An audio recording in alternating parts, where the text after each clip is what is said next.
په کور کې ماشومان واړه ماشومان او زنانه دي دا پولیس جی غیر قانوني غیر اخلاقي حرکت کوي. ډي پي او سوات او ډي آی جي ملکن ته وایم چې دا غلط حرکتونه چې کوي د دې ول موږ भरपूर جواب درکوو ان شاء الله. سلیم الرحمن صاحب په کور چاپوالي په فضل حکیم صاحب په کور باندې چاپوالي. نن چې کم پولیس راغلي زموږ په کور باندې په سوات کې چاپه چولې ده زه د هغو د دې اقدام भरपूर مذمت کوم او اوس ګرفتاري ورکوو په دې ساعت. موږ ولاړ د خپلو مشرانو او د جیل برو تحریک چې کم تاسو وینئ چې په خپله ګرفتاري راغلي خو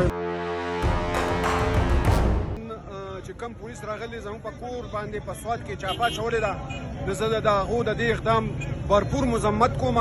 را دي شوي دي موږ سهار د 8 بجو نه راغلي وو په پېښور په اشنغرۍ چوک کې ولاړ یو او اوس ګرفتاري ورکوو په دې ساعت. موږ ولاړ د خپلو مشرانو او د جیل برو تحریک چې کم کار دغه روان دی د هغې भरपूर مظاهره دا روانه ده په پېښور کې په اشنغرۍ چوک کې.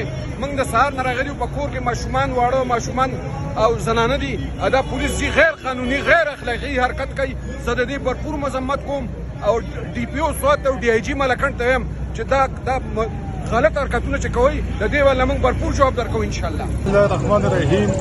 زما د ټول ملکن ډویژن او د سوات عوام ته دا ریکویسټ دی چې په سوات کې چې کم ډي پي او صاحب او د کم نن په سلیم الرحمن صاحب په کور چاپوالي په فضل حکیم صاحب په کور باندې چاپوالي نو موږ انتظامیې ته دا وایو چې موږ خو په خپله باندې دلته کې ناست یو.